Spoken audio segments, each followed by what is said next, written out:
asked my grandfather where he was when his peers were being allocated huge tracts of land, across the Gusii region, and he told me that at that point, it didn't matter to him, to own huge tracts of land, because he couldn't imagine that at some point population will grow. He couldn't imagine that at some point land will be inadequate. That is the challenge we are also facing as far as the housing matter is concerned.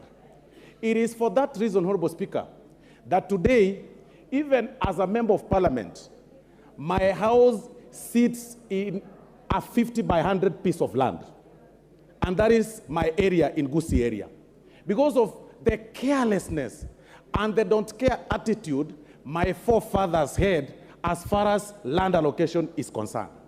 Honorable Speaker, it is prerogative of every government to think and create structures that define the future of a country.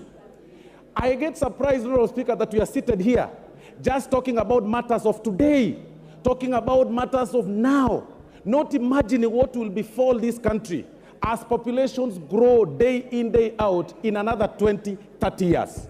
When members of Parliament rise on their seats, telling people that housing matter is not necessary, it is not a necessity, when we all know that it is important to have food, yes. It is important to have clothing, yes. But it's also important to have shelter. And that is what this government is talking about. And when you talk about importance of having food, this very finance bill has catered for that.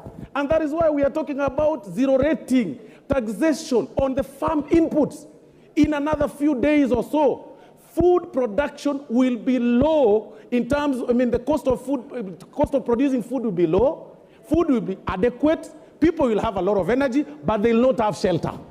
And that is what we are saying today, Honorable Speaker, that it is important for us to pass this finance bill as far as if there is nothing else that we need to be thinking about, then let's think about this housing thing.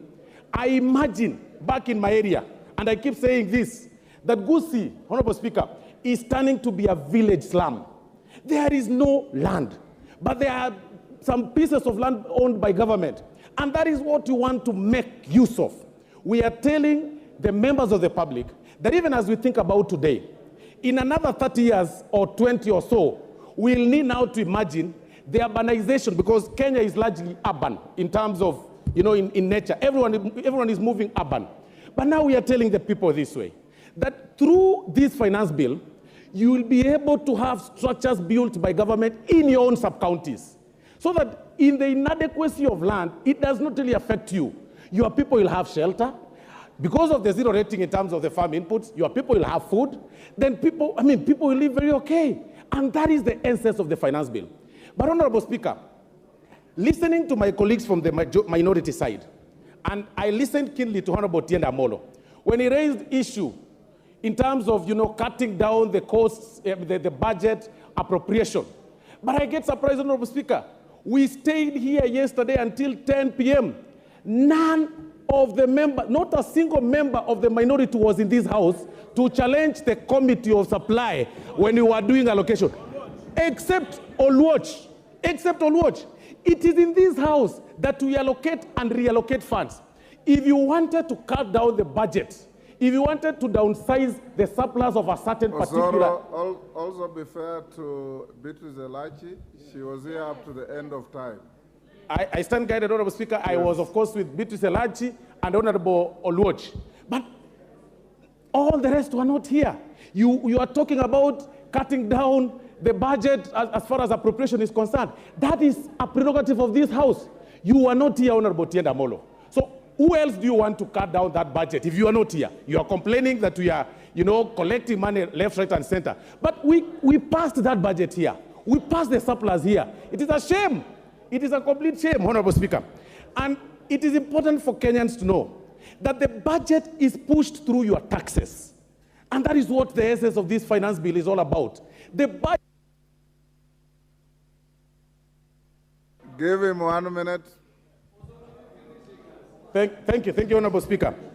It is through this finance bill that we're able to display where collection of money, collection of revenue is going to come from.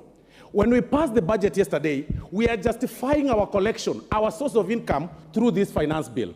So even as you challenge the finance bill, ask yourself, what element of this committee of supply did you challenge yesterday in the committee of supply? None. You're telling us to borrow. How do we borrow? To what extent can this country borrow? Do you want us to go to the Ghana way? How do you say that you're defending the content creators? But we've displayed to you, we've been able to reduce their taxation from 15%, to less than 10%.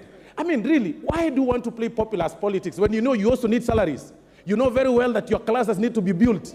Your road needs to be done. You're here shouting about CDF. Where do you want money to? The Honorable Dr. Jackson Kosgei.